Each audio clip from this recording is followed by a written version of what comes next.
Have you ever felt completely uncertain if the choice you're making for your child is the right choice?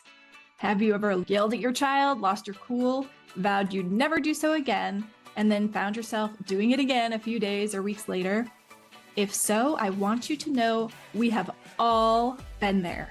Every parent has been there. When we become parents, it causes us to be under immense pressure.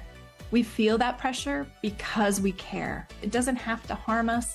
Pressure can be good. It can be motivating. After all, pressure makes diamonds.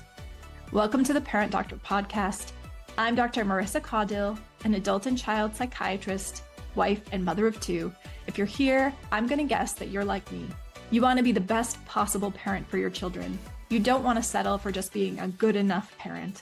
Maybe you're like me and that you're determined to be a cycle breaker within your own family. Here at the Parent Doctor podcast, I blend neuroscience, psychology, and spirituality to give you the tools to confidently grow as a parent. Because it's not just about raising our kids. It's about reflecting, evolving, and becoming the firm but loving parents that our kids need to thrive.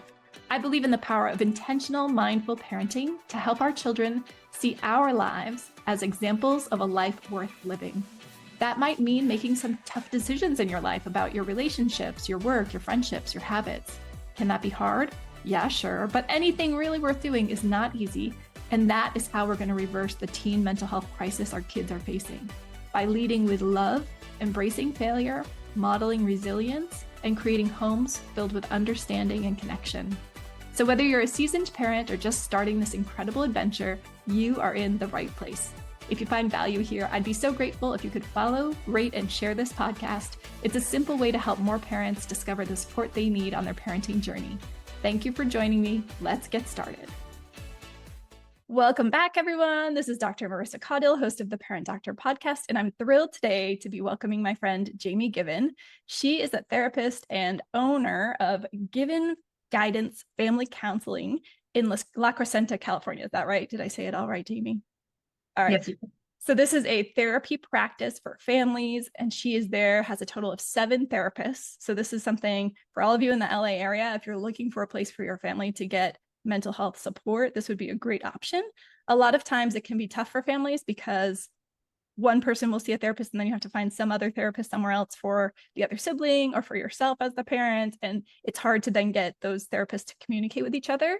So the benefit that I see in your practice is that you have 7 therapists under the same roof. And you were saying you have lots of families where a parent might see one therapist and then siblings might see other therapists, and you guys have team meetings. So the communication is really seamless and the care is therefore much better, I assume. No, you nailed it. That is exactly what we do. We really like to work with the whole family unit. And I know, Jamie, that you're really passionate, especially about like postpartum mental health care. And with that in mind, you were telling me you started preparingrelationships.com and a program for parents to prepare them for new parenthood, right? Like for welcoming a baby, how that's going to impact their relationship, how that might impact mom's mental health, dad's mental health. I mean, it's funny because when I had my first child, I was 30, almost 35. I was finishing my child psychiatry fellowship. I thought I knew everything. And I remember my husband's stepfather's daughter, who had 2 kids then or 3 kids then, I forget. But I remember she told her dad, oh, they don't know what's about to hit them. And he shared that with us. And I was very offended. Like, give me a break. I know I know what's happening. Yes. About 2 weeks before my son Calvin was born, my friend told me to read this book. It was about breastfeeding.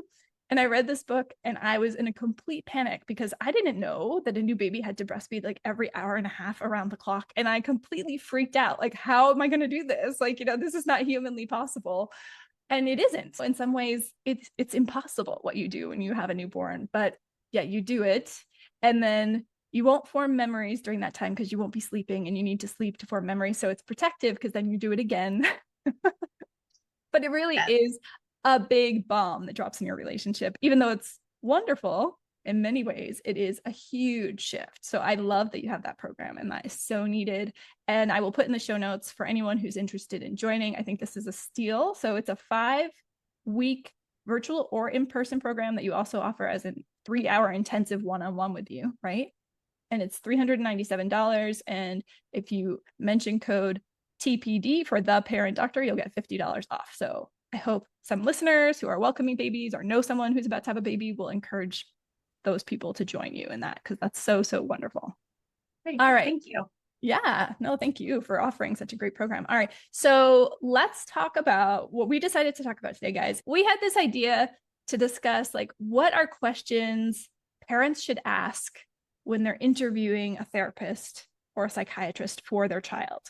And I think this is something that I've never heard anybody talk about, but I have opinions about it, and I'm sure you do too. So let's kind of dive into this topic and like, what do you think the questions are that you would ask if you were seeking a therapist for your own child?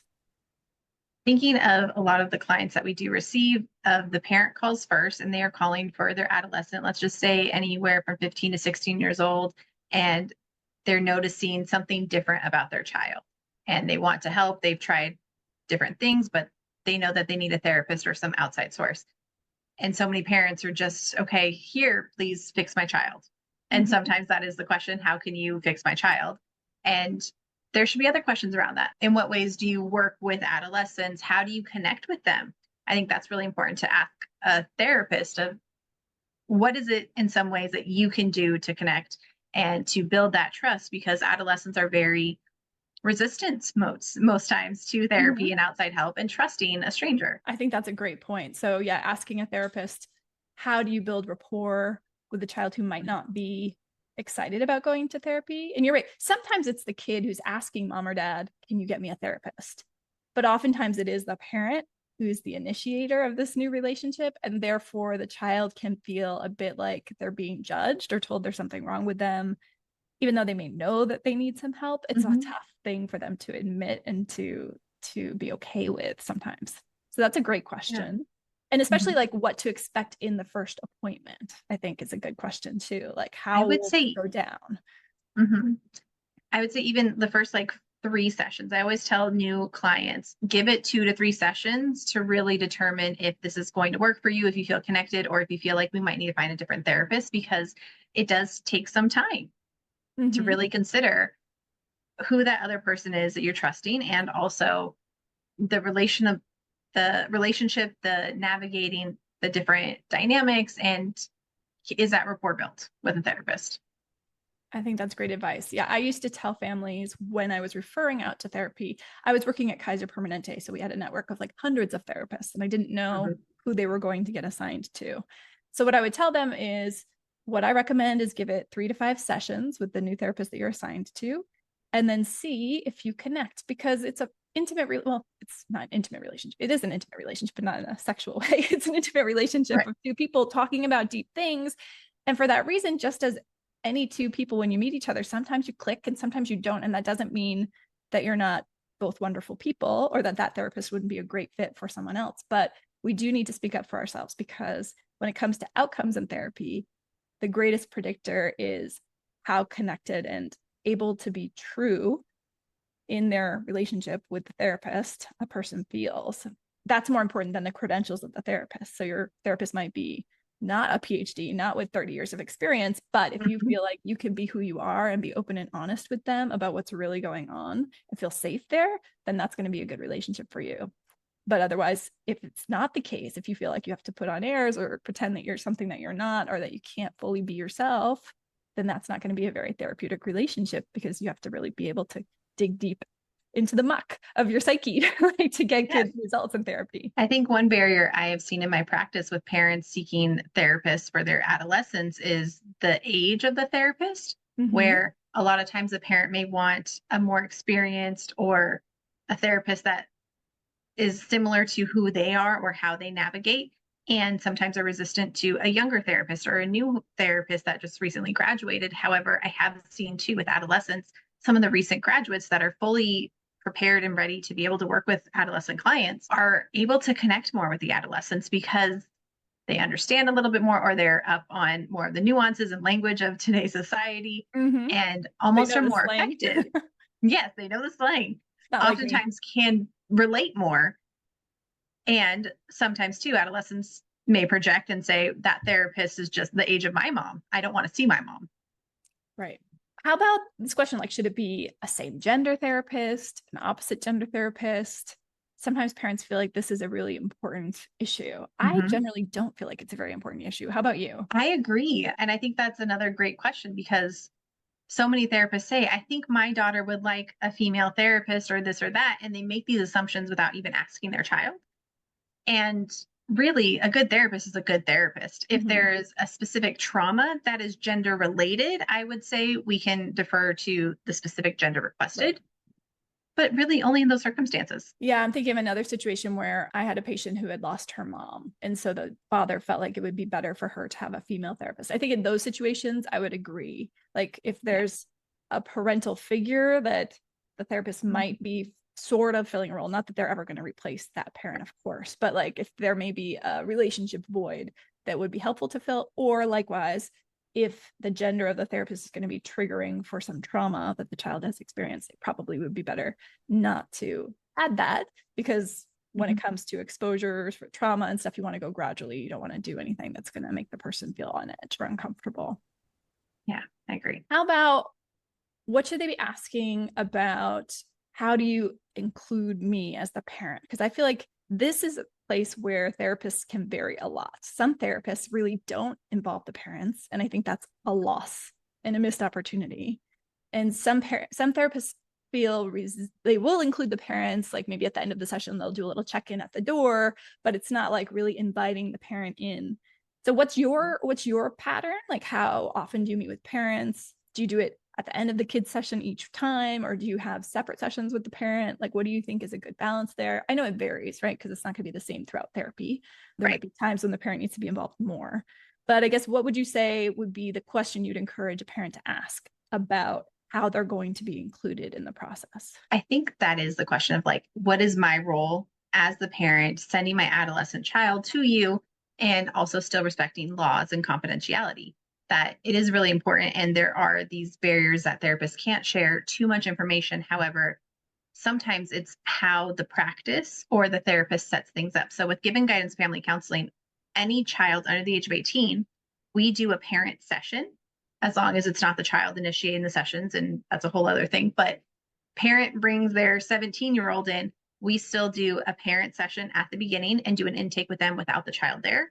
And then we will do a session with the adolescent and continue to build that rapport. And throughout our time, we are encouraging of, can we do a family session? Can we bring in your parent? Yes or no? They have that say and autonomy. I don't want my parent in here. Okay, that's respected. But with us, we are always trying to include the family, because it is important. We know that they are going home to this family every day. These parents, they are having these daily interactions, and we want to try and work with the entire system, because it's hard just to work on one when there are 5 in the house. Can we possibly include your sister or the other parent or the family member that also lives with you, the grandparent that's there that you're having issues with? And we always respect what the client's wishes are, but also try and include everyone. And when we have younger kids, like 8 or 9, we start the conversation with, we will have quarterly family sessions or parent sessions, depending on what the circumstances is. And sometimes we will just meet with the parents only and ask them, have you observed anything different? Have you seen any progress? Have you seen any more challenges? We just want to touch base with you. We can't share anything regarding our session content, but we want to hear about what's going on at home to kind of get the full picture. I think for parents, that question is really good of, what is my involvement in my child's therapy? Is there information that I can access? And if not, can I give you information? So I also encourage parents to send us emails of significant updates at school. We may have a really great session with the child, but they were avoidant of telling us a situation that happened earlier in the day. They're really embarrassed about it. And then mom tells us later that was a missed opportunity in session. We would love to have that information just to be in the know and to best support a client. So I think you just brought up a really great point, which is parents need to know, and this is true not just for parents of children, but for spouses or friends or family members of adult patients in psychiatric therapy or mental health therapy with a therapist. Laws protect the patient's rights, meaning the therapist or the psychiatrist can't call a family member without the patient's permission and divulge information. But laws do not prevent you from giving helpful information to the person caring for the individual who's in therapy. So this would happen in my private practice. I'm sure it happens in yours too. I get a phone call from a spouse or a sister or a brother saying, I know you're treating my sibling. I know you're treating my wife. And I have to say, like, I can neither confirm nor deny, but what did you call me to say? So again, it's kind of this little bit of a dance. And this would happen in the hospital setting too when I was in training, right? Because people would get brought in on like an involuntary hold for psychosis or bipolar disorder, and they really weren't themselves. And they might be feeling like paranoid about their family and not wanting their family to have anything to do with their care, but we needed to get information. So if the family member called, which usually they would be coordinated somehow or find out about it, or maybe they even called the 911 call that led to the 5150 that led to the person going to the hospital. Yes. There are ways that you can get this information, and your the therapist or the doctor caring for the patient wants that information. So please don't ever doubt that you're overstepping as the parent or the sibling if you're calling with information that you think would help that person's mental health care. I think that's important. But let's talk about the laws that protect kids in the sense that prevent us from divulging information. These laws arise from, like you just said, the fact that we want to be able to protect kids, minors, I think it's 13 and up, for being able to have care for substance use problems or mental health treatment, even in the event that they were in a situation where the parent might not approve of that. So let's say, for example, I don't know, let's say a child's being abused by a parent and they want to get support. The law is there to protect them so that they could come and talk to a therapist who's then going to be a mandated reporter, but like the parent wouldn't be able to prevent them and the therapist wouldn't have to talk to the parent to get permission to treat that child in that scenario. That's understandable, all well and good. But I think you're about to say something. Go ahead. I think I would love to hear what you have to think, because I have another component that would be addition.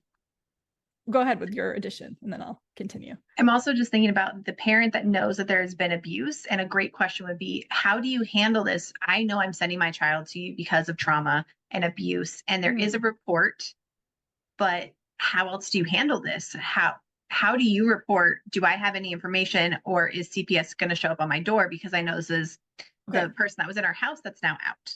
So that there's like the issues where we can't, if the child is in a situation where they don't want us to tell the parent something, legally we can't, right? But Correct. What we were talking about before we started like recording today are situations I would encounter all the time. And if you've been listening to my podcast, the number one reason that I talked about in season 1 that kids would come to see me over the last decade in California was vaping, marijuana related mental health issues. I'm sure you're seeing this a ton too. E-cigarettes, vapes are the primary way that young people are consuming both nicotine, marijuana, and other drugs now.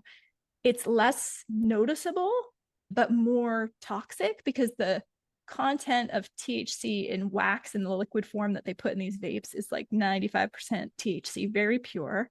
It increases the risk of depression, suicidality, anxiety, physical complaints like inability to eat, psychosis, bipolar disorder in adolescent brains. It actually, new data is it's 11-fold. It used to be like 5-fold increased risk for pot, but now it's 11-fold increased risk. And I think that increased risk is because the kids are consuming THC that's way more potent. And so the effects on their brains is way worse. So psychosis goes from like a 1% chance to an 11% chance in a kid who's chronically using THC. So I would see kids coming in with severe depression, real big mood swings, whatever.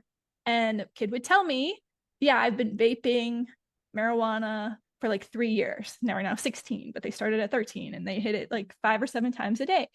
And so I can't legally tell the parent your child is smoking marijuana or using a vape, but I would ask leading questions like, do you think it's possible that drugs could be a component? Like kids now sometimes use vaporized marijuana. It's this very sticky substance. I mean, I would be very descriptive in describing what they'd be looking for.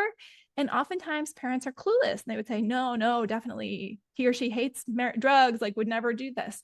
So then this would lead me to have to see what we can do with medications for the presenting symptom, depression, anxiety, insomnia, whatever it is, and talk to the kid and try to get them to reduce their use. But then ultimately, what I would have to do ultimately is refer them to substance abuse treatment. And at that point, it's obvious to the parent that like something's going on, but I'm still not allowed in that situation to tell the parent exactly what's going on, which is so crazy.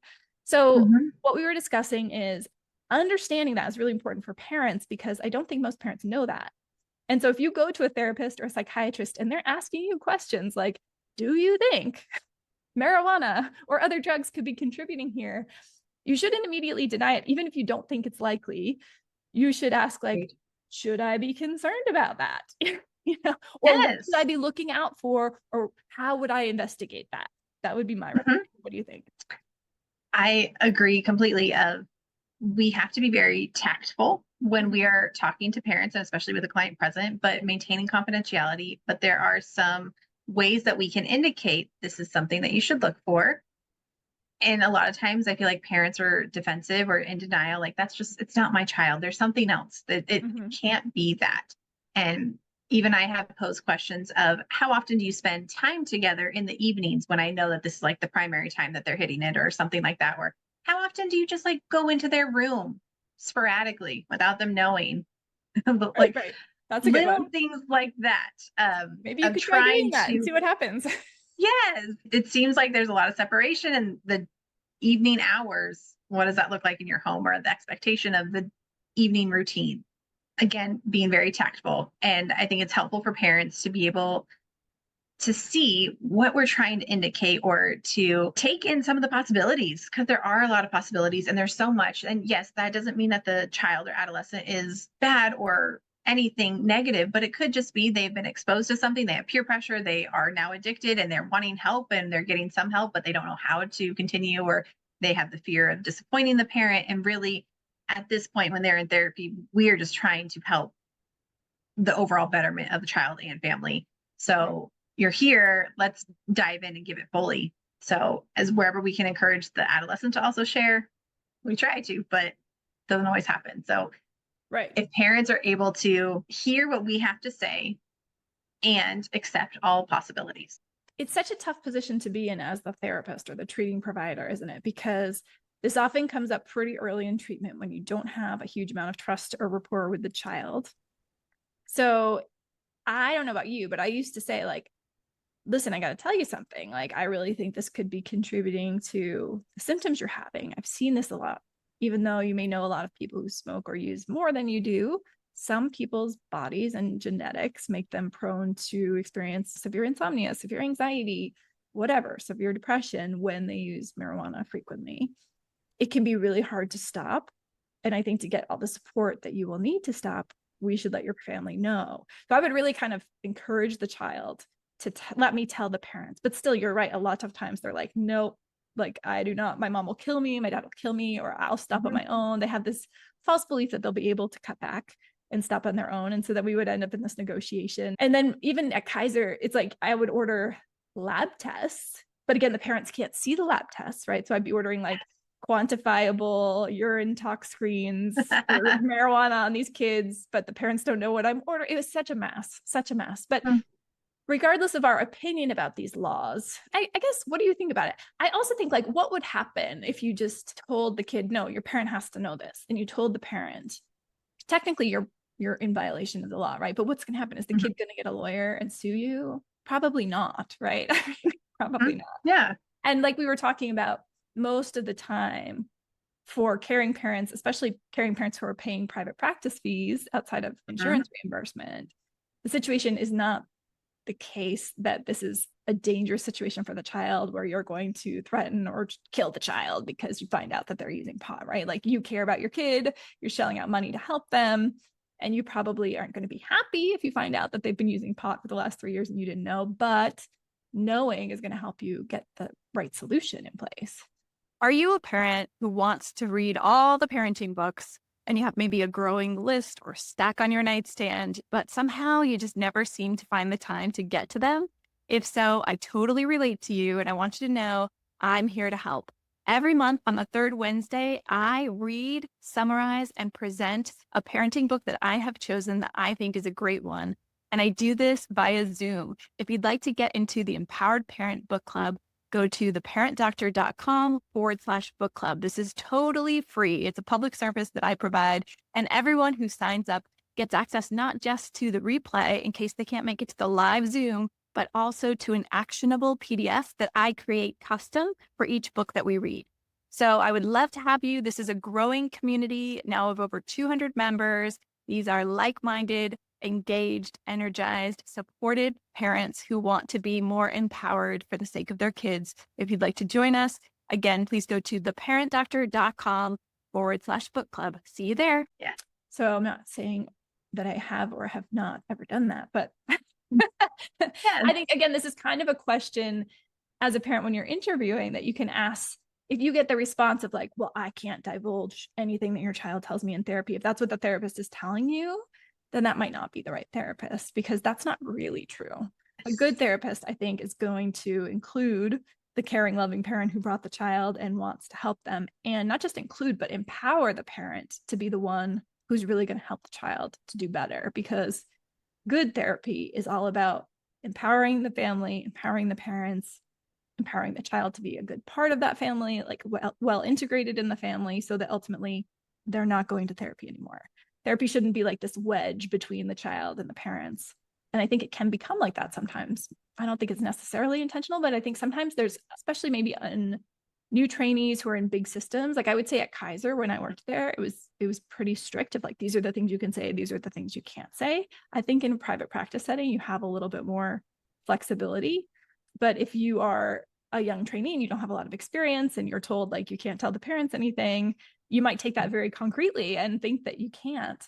So I would say that's a good question for parents to ask too. Like, how do you as a therapist navigate tough situations? Like if you learn something that you think a parent would really want to know, but the child doesn't want you to tell me, like, how are you going to handle that? That would be a great question. And I think there's something more to it too, that when we do these consultations before a client comes in, that yes, we ask questions to see if the client is the right match for us and we can provide services to them. But there's a lack of the interview on the other side sometimes too, that parents are allowed to ask us questions, especially before they become clients. Mm-hmm. What is your treatment modality? What would you do in this situation? How do you build rapport? What is it that you can provide as a therapist? And I want those parents to ask these questions. Those are some of my favorite clients. Just not that we have favorite clients, but I love the clients that are advocating for themselves, because that also shows me they are already doing this. We can build upon these skills, or they're doing this for their child. And that's wonderful. That's what we want. I think that's a really good point. I will say though, that I think often, and we were talking about this too, by the time, especially with teenagers, by the time a family comes to a therapist or a psychiatrist, they may be in a crisis mode where they're feeling kind of desperate. And in that place where you as a parent might be worried that your child could be suicidal, or that they're not going to school, or something really intense is happening where you're very worried about them, I do think in those moments, our own lower brain, survival brain, is going to be in the driver's seat, which makes it hard for our logical brain to be thoughtful about like, well, what approach would you take? I mean, we're just so seeking someone to solve it for us, right? Or like a solution, that it might be hard to remember in that moment that we should also be asking those questions. And I think sometimes people don't know. Like if you tell them we do CBT or we do psychodynamic psychotherapy, some people aren't going to know the difference between those two things, right? So I think it's also important to ask the questions like, what does that mean? Yes. And also I think you brought up a really good point, which is like, how do you get a kid to have buy-in, to want to do therapy? Because therapy doesn't work unless you're wanting to change.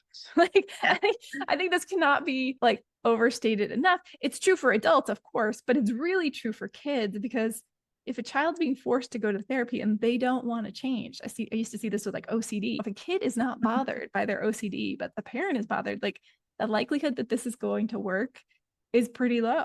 So there has to be some degree of distress that the child acknowledges that they're experiencing, and some buy-in that things would be better if that distress were less, that you can use as something to grip onto as the therapist in trying to evoke a change with this child. Because therapy is hard work and you have to want to push through, seeing that there's a potential light on the other side. I agree completely. Okay, let's shift back to this question you had before about, you said it should be important for a parent who's bringing a child after a situation where the child may have been abused, whether it's online bullying, threats, sexual abuse, physical abuse, anything like that. Parents need to understand that therapists and psychiatrists are mandated reporters. So in a situation where a child may be endangered, we have to report that to authorities. But it's good for a parent who's going to be disclosing something about abuse, or who worries their child will disclose something about abuse, to ask what happens. So tell me, how do you discuss that with families? I discuss it with them of, if we know that there has been a trauma or even already a report that has been done, a lot of parents are like, okay, it's been done. We don't need to go through everything again. We're kind of on the repair part of it. And I like to highlight that that's not necessarily true, because yes, there may be a report, and I don't know what's in that report. I don't know if the client may share more information with me that I also still have to report, because I wasn't in the original report, or details can be shared later, as especially processing through trauma. And I try and share the steps or the communication that I'm allowed to have. So if it's a child, there's no abuse going on at the moment. This is something that happened in the past, already has been reported, parent is aware of it. I'm still maintaining confidentiality and not sharing with them specific details that are within the report, but still are just personal to the client. And maybe it's something that they felt or expressed, a fear that they have now. That stuff is still maintained as confidential. However, if there's a significant detail of new information, I'm getting really broad in my description in my mind, but something that is also reportable, I would notify the parent and saying, I also had to make another report. You may or may not be called by Department of Family Services. I am here with you. This is my duty as a therapist to protect your child and also to report the law. And I am here with you. So whatever questions you may have or whatever progresses, I hope you know that you can ask me questions that I also may not know all the answers. I don't know exactly what will happen moving forward. And I think some of that transparency is really helpful, because sometimes they take the call, sometimes they don't, sometimes they send out a sheriff or a police officer. We don't really know. Right. But I think if there's that open communication with the parent, I had to make an additional report. And this is here for me to support you and to support client. When there are questions or when things happen, let's keep the open communication. I feel like that is the best practice, especially in private practice model where there's private pay and there's that level of respect and mutuality of, we're both here for the same reason. You are paying privately for your child to come here.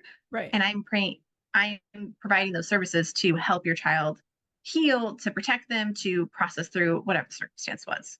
Yeah.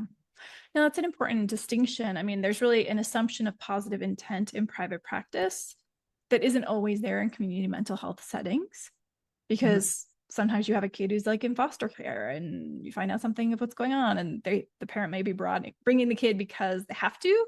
Yeah, it's tough, because I will say, like, I've had to make reports before where I didn't tell the families because the families were the report I was making. I was making a report of abuse about the parent or the guardian.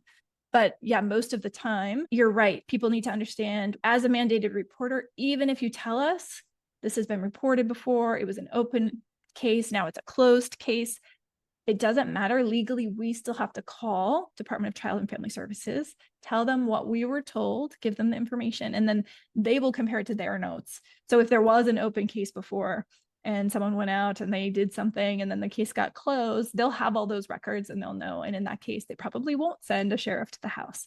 But because we can't know, we can't see those records, they're obviously confidential, we have to err on the side of caution. And sometimes I will tell a family, like, I'm going to have to call, but I don't even know, has this happened to you where you don't know if they will even accept it? Like, sometimes it's hard to know what's the threshold at which this is something DCFS would get involved in or not. So I will tell families, like, I don't know if they're even going to like do anything. I'll let you know when I hear from them. But sometimes they take the report and then, like you said, we don't even know what's going to happen. Nothing might happen because the person who's taking the report is like an administrative person, not a social worker. Then it gets probably discussed at some meeting with clinicians. And obviously the most urgent cases are the ones where the sheriff's going to go to the house, and the less urgent ones are going to get taken care of over the next days or weeks with someone maybe going to the school or somebody calling.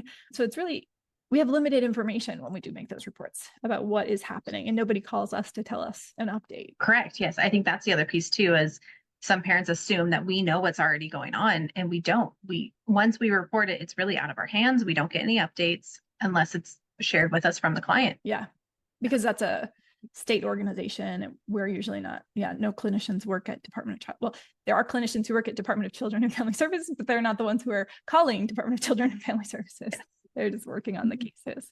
Well, I think these are all great points. So we talked about kind of the importance of just that je ne sais quoi, like having a good feel, a good fit with the person who's caring for you and trusting your gut, and that good fit needs to be felt both by the child in the case of work with kids, but also for the parent with the therapist or the psychiatrist. We talked about discussing kind of what is the strategy of therapy? Oh, we didn't talk about kind of like how long is therapy going to last?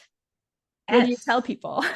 It's a great question. And I say just in the private practice model, which we are, is that there is no set time.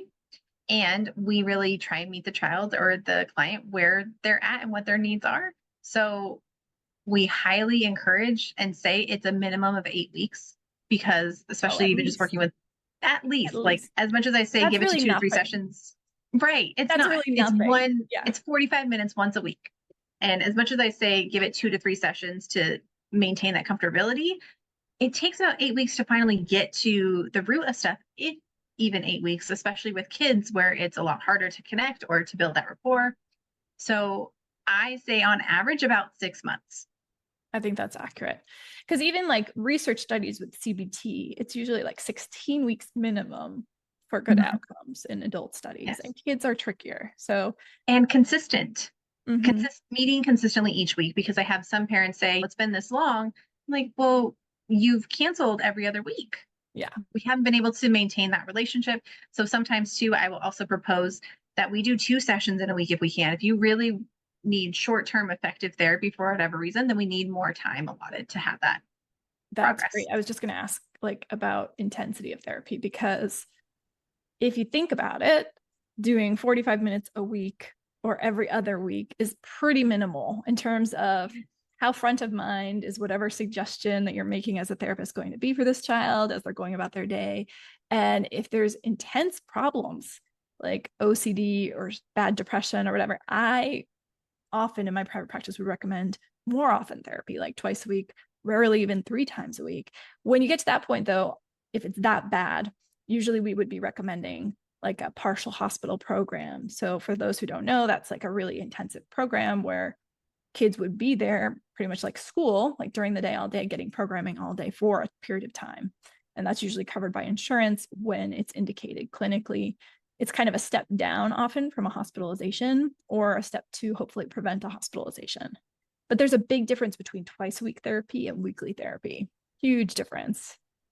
And I think parents don't necessarily see the benefit of it as well, or like, okay, it's so bad and I'm sending my kid twice a week. But to flip it is, okay, I want to be proactive and help my child really process through this for greater long-term outcomes, because 45 minutes is just not enough.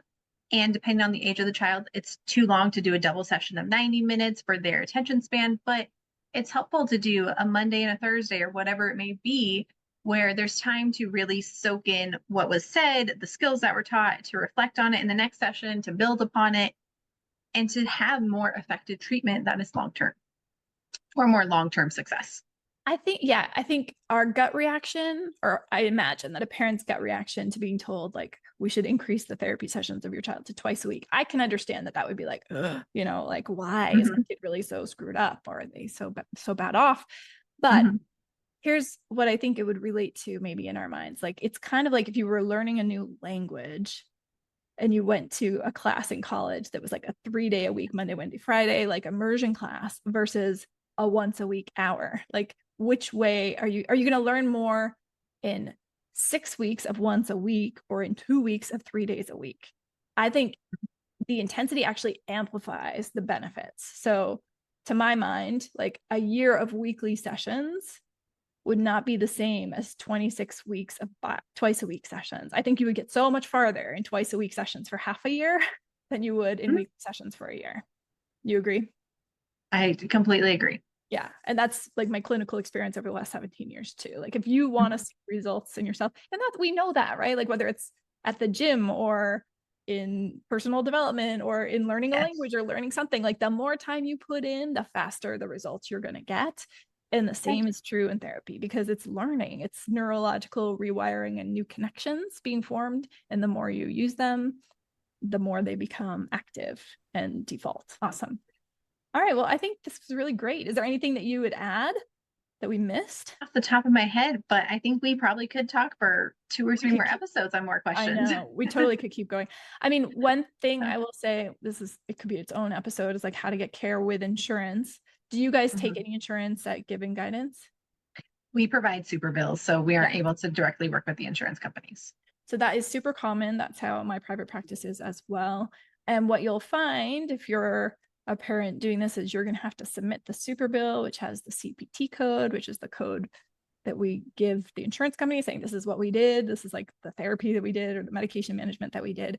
And often, and again, this is like, I can get on my soapbox about the system, the insurance companies and everything. But for people like Jamie and I in private practice, the insurance companies reimburse very minimally. So they're trying to get their patients to go to big centers. And so they disincentivize you from seeing people in private practice by reimbursing at low rates. And then we are legally not allowed to talk about the rates. But of course, I know that like the big centers, like big university centers, are getting paid 6 to 10 times what you will get paid by your insurance company for the same CPT code, because they have better negotiating ability, because they have a lot of providers. And it's very hard, even for group practices like yours, to get decent rates with insurance companies. When you're the little guy, you're just not going to get a good rate. So this is why most private practice psychiatrists and therapists don't take insurance directly, because it's very hard for us to negotiate for rates that would allow us to keep our doors open. It's not because we're wanting to get super rich. Like the rates would be the same if we could get reimbursed at the regular rates. But some people working at bigger centers are able to keep the doors open because they're able to negotiate for those higher rates. It's a system. And we have invested in a program that helps check your benefits to actually know what the service rate may be for you after reimbursement. So we try and help wherever we can to get that reimbursement through super bills and make sure everything's accurate. Very cool. We're in support of clients getting that reimbursement. That's amazing. That's a huge help. And then also sometimes if you have, what are those called? Health savings accounts. I've had patients too who will use that like debit card to pay for some visits. Helpful. And that also could be something that offsets the cost of therapy when you're paying for it out of pocket. All right. Very cool. Well, thank you so much for joining me. And again, for anyone who's listening, especially if you are about to become a parent, please go to preparingrelationships.com to learn more about Jamie's program for new parents. And for any of you in Los Angeles, especially with families where you're looking for a one-stop shop for mental health services. Do you guys provide telehealth as well as in person, or is it all? We provide telehealth for over the age of 14. Okay. And children are in person. Anything else special about your practice that we should know? Do you do groups or anything like that?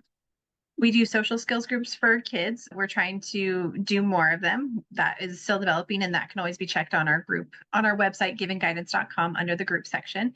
We also work well with couples. We do individual counseling. We do older adult counseling, perinatal counseling, a little bit of everything. But our main focus is the family and that's wonderful, helping them thrive. Awesome. Well, thank you so much, Gina Given, for joining me today. Thank you. Take care.